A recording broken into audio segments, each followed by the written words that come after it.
everyone, welcome back to Raising Unicorns, a Harmon Brothers podcast. And in today's episode, we share the knowledge we've used with very successful clients to create low-budget ads that sell. Unicorns are real. In the past 8 years, Harmon Brothers has helped raise 5 unicorns. Yes, that's 5 companies with $1 billion valuation, with at least 6 more companies right on the cusp of becoming unicorns. Here on Raising Unicorns, we share the lessons we've learned to help you grow your business by tens or even hundreds of millions of dollars. It's time to start raising a unicorn of your own. All right, so today we're going to talk about the simple ad you should create today that is quick, inexpensive, and impactful. We've got myself, Brett Crockett, and Keith Grover, the man, on the line. We're going to talk about a certain formula in a minute here today on the podcast. But I think before that, I just want to talk a little bit about how difficult or maybe how daunting advertising is getting, especially video advertising, and the way that with everything going on with algorithm and privacy and these new tactics and those new channels and all that kind of stuff, it can feel really overwhelming. Mm-hmm. And I think we see that a lot out there, you know, with small businesses, even medium, large size businesses are kind of just wondering, like, how do we navigate this landscape of like, I know I have to be in video, but I maybe don't know how to use it in the best way possible. And so sometimes not knowing exactly what to do causes decision paralysis, right?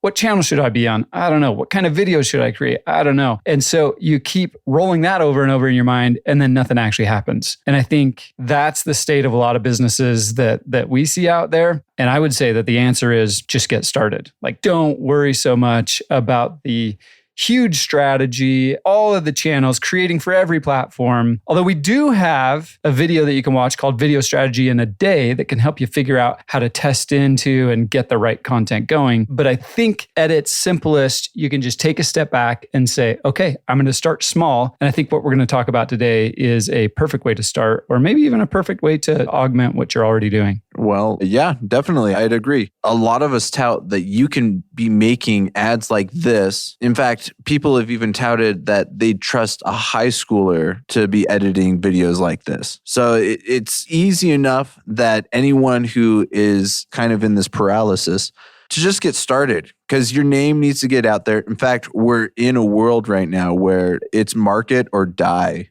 Yeah, and I think the way you put it, like a high schooler can do this, sounds crazy, but it's actually true. The way we talk about it is that you can create these ads in a couple of hours from the couch for less than $200 with, in a lot of cases, content that you already have. When you look at it like that, it's like, wait a second, all of those things, can they actually be effective? Can I create a good ad? Can I create an ad that actually is going to get some sort of ROI? And we've seen it over and over. In fact, today we're going to talk about one specific type of ad. We call it the explainer testimonial ad. And it's one of 15 types of ads that we teach inside of a course in Harmon Brothers University called Easy Ads That Sell. But those ads have driven millions of dollars in sales for our clients. And we've had students that have come back to us. In fact, we'll potentially talk about one of these students, but students that come back to us and say, holy cow, I created this ad and it's done amazing things for the client. And so they're not super difficult. And again, like I've said before, it's a great place to either get started or to add to what you're already doing in video. With that, Keith, what do you think? Should we jump into the explainer testimonial ad? Let's do it. All right. So it's called the explainer testimonial ad because it uses actual testimonials from real customers to explain the benefit of your product or service. That's the whole premise of this video ad format. Keith and I are going to go over the specific pieces, kind of the timeline actually, of how to create this ad. And we'll dive into each of those pieces in a little bit more depth. But from a high level view, just think about this as using testimonials that have already been written to advertise your product, your service, your company. So you have your hook, then you have the meat of your ad, and then you have your call to action. So it's a very simple formula.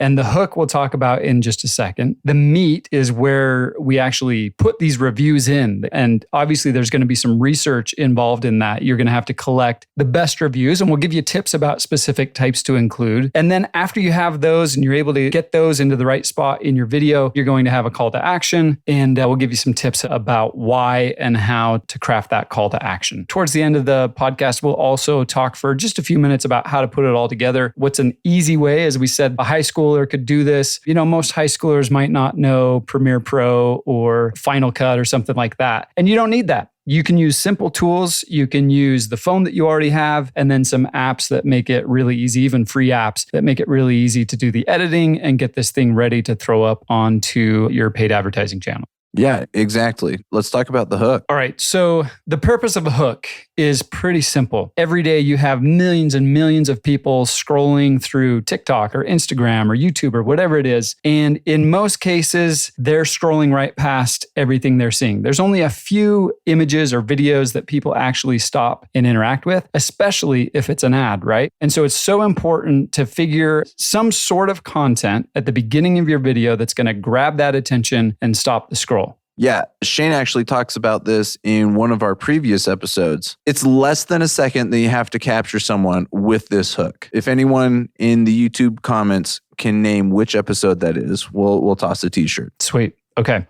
So because it's so difficult or you have so little time to capture someone's attention, it's super important that the hook be short, sweet, and specific, right? So we call them the 3 S's. We don't really, but we can now. So the 3 S's, short, sweet, and specific. And the interesting thing about that is that those 3 things are actually sort of hard to do, right? To be specific, but also to keep it short and sweet, that's not an easy task. But when you get it right, and by getting it right, I mean test into a hook that's effective, the results can pay off big time. And so that's one thing that we've talked about on previous episodes is that it's really important to be testing these hooks because chances are good that your first idea for a hook or the first one you shoot is not going to be your best performer. So it's important to not just say, okay, here's the hook that I'm going to use, but instead say, okay, here's a big long list of hooks that I'm going to use. Maybe I prioritize them by number 1, the hooks that I can actually create. If you're doing this on your phone, you're going to be a little bit more limited. When you're filming by yourself, you don't have a cast, some of those sorts of things. Maybe your budget is small. And so prioritize by the things you can actually do, and then prioritize by the things that you think will actually make the biggest difference, right? So one of them might be topics to build a hook around, right? Could be a product demo. So if you have a product that shows off really well in a visual medium, then doing a product demo can be really effective for the hook. Generally, you want to do something that doesn't look like everything else that's out there. And so if you have a product, say you're selling bracelets as an example, bracelets are going to be hard to do a product demonstration with because as soon as people see it, they're like, oh yeah, it's a bracelet. It wraps around your wrist, right? On the other hand, say you have, I don't know, a cleaning detergent and you can show how quickly and how effectively that works up close in your face in a split second, as opposed to potentially another type of cleaning detergent that doesn't do a good job, then right there, you have a really good demonstrable difference, right? So that makes a great product demo. Another option that you could use for a hook would just be to highlight the problem. So if you're solving a problem, which most products or businesses should do, highlight that problem, help the viewer to feel that problem and identify with it. So then they're interested in finding out how to solve the problem, right? Which, Keith, probably leads us to another idea or topic to build the hook around. I'm going to guess innovative solutions. Oh, Keith got it right for 500 points. Nice job, Keith. Innovative solutions. So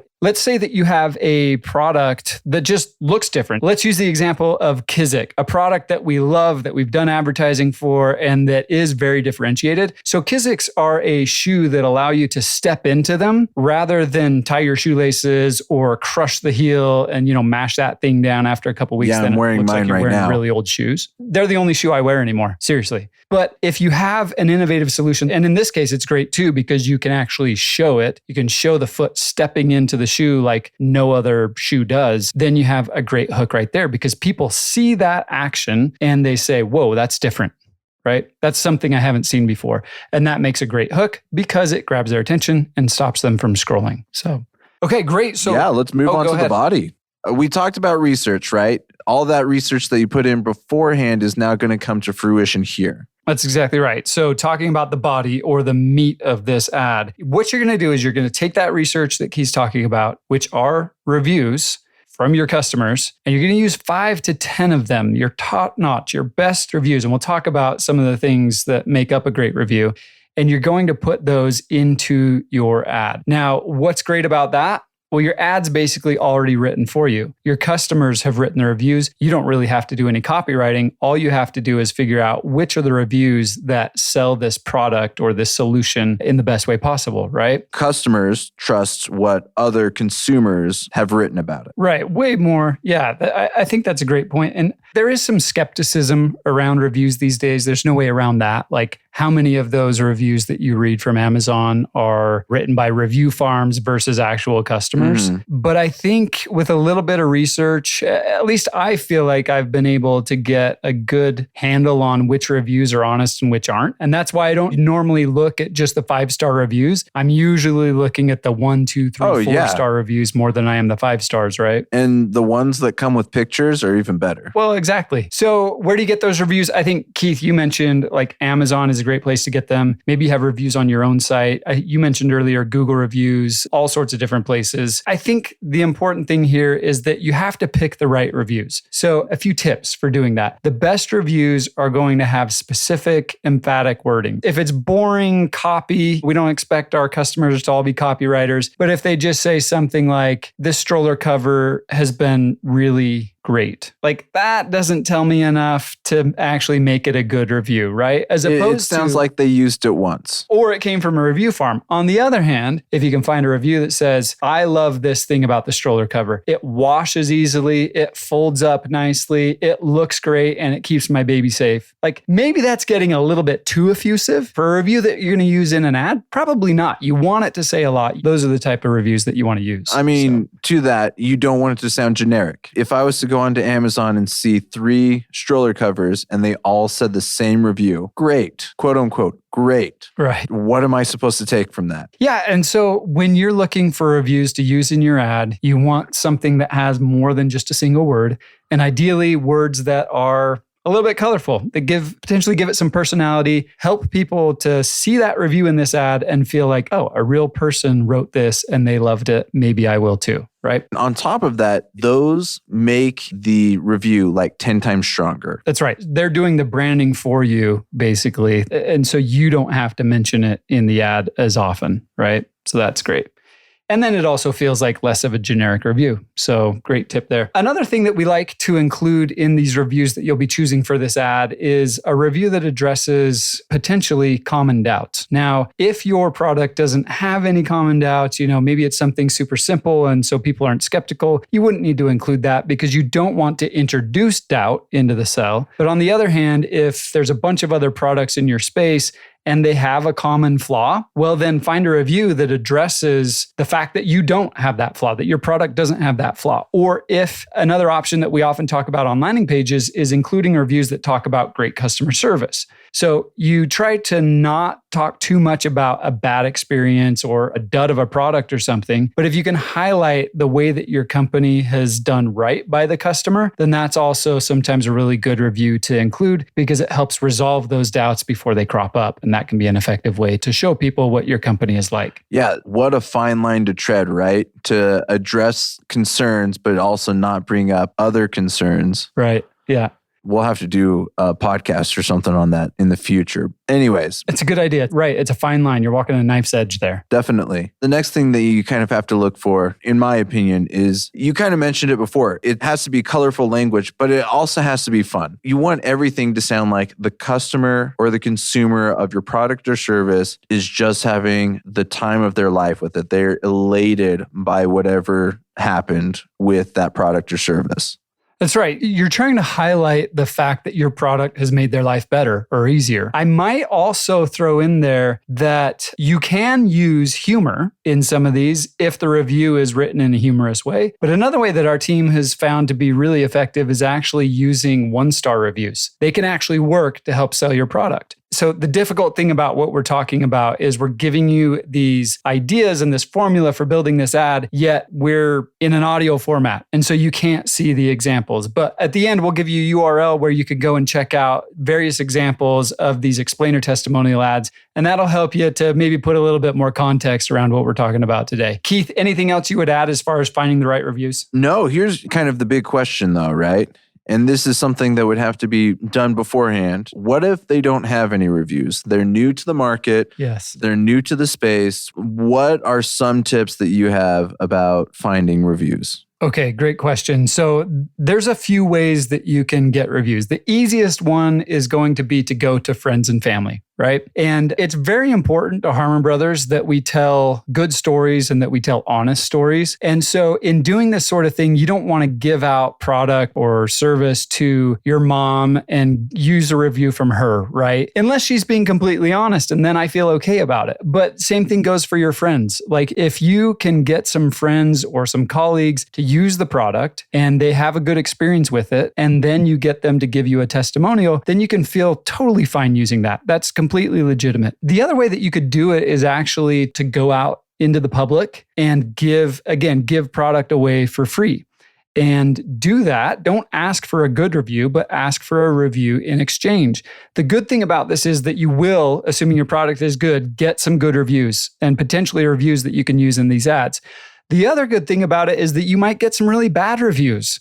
And that's okay too, because if you get those bad reviews, that's a learning experience. Okay, now I know what I need to fix in my product or in my service. Here's what I need to do better at, because you're getting that feedback from the public. So before you launch or shortly after launch, when you don't have a lot of reviews, make a plan, take a day and go out somehow into the public, get your product out there into the hands of real people, gather feedback from them, and then you can use those in your ad. Collecting those can actually be a lot of fun, right? Not only helpful to your business, but it's enjoyable to get out and talk with people about your product. And so doing that sort of thing, I think there's a lot of benefits to it, not just in creating these ads, but you'll find a lot of different ways to use that feedback. Definitely. So now comes my favorite part. I don't know why this part's my favorite. I don't either, Keith. The call to action. The last thing on the list and the last thing that you need to include for any ad is a call to action. So basically the call to action, you need your customer to do something. You can't just present all these reviews and then leave it at that, hoping that the customer will wind their way to your product. You need to give them something. For most people, it's something specific. Please go to this website or find it in this store. Yeah, it's a great point because the call to action in video has become much more common. When Harmon Brothers first started creating video for the web, call to action was almost non-existent. People would put stuff up. It's like traditional advertising. A lot of the commercials that you see on TV don't have any call to action whatsoever. And that's okay. A lot of those, frankly, are more branding focused than they are direct response. But in this type of ad, the explainer testimonial is 100% direct response. You need to have good branding. You need to let them know what the brand is that they're staring at. Now that they are aware of your product and hopefully want to use your product, you have to let them know what to do next, which is usually going and purchasing the product on the website or, Keith, you mentioned in retail, whatever that call to action is, very important to have in there because if you're not doing that, frankly, you're leaving money on the table. Oh, yeah. And you know what's crazy? I have started noticing that more name brands are starting to say it's at your local depot store. I love that Keith is being generic with all the retail brand names. We've mentioned clients and stuff like that, but when it comes to the big retail outlets, he's just going to use part of the name because anyway, that's pretty Disney good. Home Depot. Yeah, it's at your local. Yeah. The other cool thing about that, Keith, that you bring up, and I didn't think about, we've talked to customers about this, but letting people know where you are, if you are in retail, is a big credibility booster, right? Oh, yeah. So I'm just going to use the word, but if your ladder is in Home Depot, bam, instant credibility, right? So that's a great point. If you want to weave that into your call to action. Now, if it's an ad where you want someone to purchase it directly online because you're both online and in retail, you may not want to say that, or you may want to test it, whether that reduces your conversion rate on your ad because people are saying like, oh, well, if I can just go pick it up at the store, then I'll do that. And so there's a little bit of a trade-off with some of that, but I think it's worth thinking about and potentially testing in your ad. Well, that's one of the beautiful things about this ad, but all the 15 ads that you can learn to make through our Harmon Brothers course. All of them are quick to make, are easy to make. They're so easy to make that it's easy in post-production with your editing to just throw in the call to action and even change it if you want. So you can say buy it online, or you can say buy it in retail, or you can say hop on to this website. That's right. So we talked about the meat of it, which is basically the body of the text, which you're gathering from reviews that you're scraping online or other places, video recordings, etc. But in film, generally we put something over top of those. You don't want someone just talking to a camera, or you don't want words on a screen. You want video to accompany the words that are on the screen. So that leads us into B-roll. That's just a film term that is used to help out the story, but doesn't show anyone talking. What do you have on that? So when we talk about inexpensive ads, B-roll can sometimes, if you're shooting it on your own or if you're paying someone to shoot some specific B-roll, that can get expensive and can take some time. But look, these ads need simple visuals. You could use stock photography. You could use stock video. That's totally fine to do in this type of ad, but it's more effective if you can take video of your actual product. It's more effective if you can choose stock photography that doesn't look like stock photography or stock video. Sometimes there's a fine line, but in most cases, it's very obvious when something is stock. And so if you can stay away from that as much as possible and shoot actual product, actual people with your product, that sort of thing, you're going to come out ahead. But hey, if an Envato Elements subscription is the best you can do for like $16-20 a month, go ahead and see if you can find something good on there. If you need to go to iStock Photo or something like that, buy some video from there. That's definitely an option. The other thing that you can do is you can get someone, I think Keith, you mentioned like high schoolers, or you could get, say, somebody in a college film program and pay them a small amount of money to get some good video for you. And then you could use that sort of thing as B-roll. What's fascinating about today is the quality of video, especially for these, actually really doesn't matter as much. Don't be afraid to use your phone when trying to get some of these shots. Yeah, that's exactly right. In fact, people often appreciate the authenticity. Now you want your product to look good. You want it to look somewhat professional, but it doesn't need to look, it shouldn't look staged, right? It doesn't need to look script or super high production value. And that's what makes these types of ads so easy to create. And then the last two, I mean, one of them comes with a learning curve, and then one of them takes a lot of time for me. I'm really bad at this one, looking for music to accompany it. That is tough. I mean, the basic idea is a lot of people don't watch videos with their sound on, but you still want sound to accompany it for those people who decide to listen to it. So try to make sure that you find something that matches the tone of your video. We mentioned Envato. So Envato is a great place to find it. You can find other music sites that are royalty free after paying either a subscription or paying for the song rights and things like that. Cool. Now, Keith, what would you say about editing? Because I mentioned not everybody knows Premiere Pro or Final Cut Pro, those sorts of things. And I know you are a professional video guy, and so you may not have a ton of experience with these other options, but what about easy, maybe free editing software that people might be able to use? Contrary to what you're thinking, actually, Brett, I started making films in high school. I was actually using Windows Movie Maker. Oh man, that was my first experience Isn't with that it crazy? too. Movie Maker, baby. Yeah. There's a lot of user-friendly editing programs out there that are either cheap or free. There's also,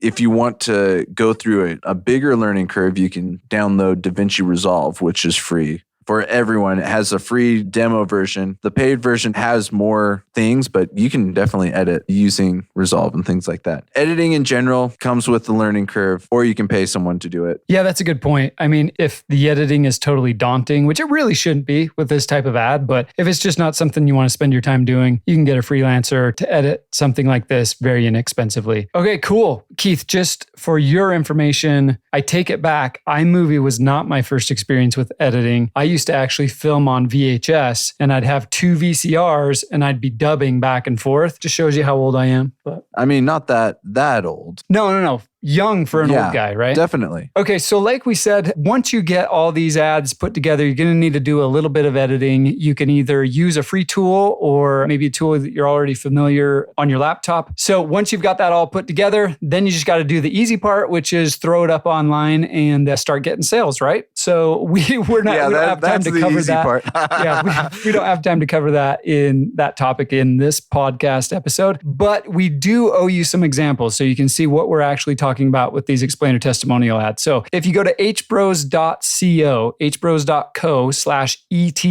hbros.co/ETA. That stands for Explainer Testimonial Ad. We've created a landing page just for you with 8 examples from ads that we've created, and also a few that some other companies or agencies have created. In fact, one of our Harmon Brothers University students created one that we show on there, got a 7 return on ad spend, just did a phenomenal job that we're super proud of him. So you can go and check that out. Again, it's hbros.co/ETA. Keith, what do you think about whipping up some takeaways here? How about we talk about the structure, right? So we have the hook. It's meant to grab attention, stop the scroll. It's supposed to be short, sweet, specific, and it's supposed to grab the attention of whoever's scrolling on social.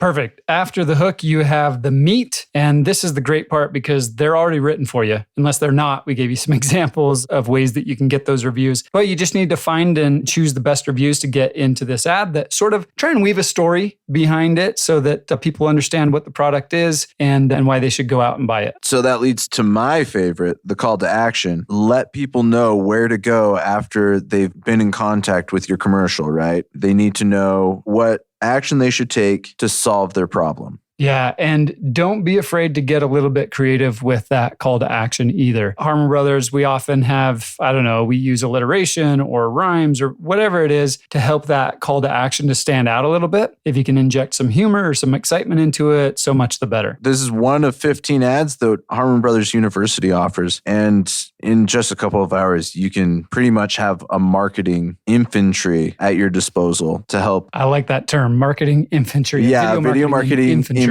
I made that up. If you're interested in those other 14 ad types that we teach in that course, you can go to harmonbrothersuniversity.com and check that out. And then also, just like I said, we want to show you some examples. So just go to hbros.co/ETA and you'll see some examples of explainer testimonial ads. And if you have any questions as you're going through this, you need some help, some guidance, we're here to offer that at any point. You can feel free to send us an email. That's podcast@harmonbrothers.com. We're more than happy to answer questions or point you in the right direction. Anything else that you want to bring up, Keith? Are we good to go? No, I think this was awesome. Thanks, Brett.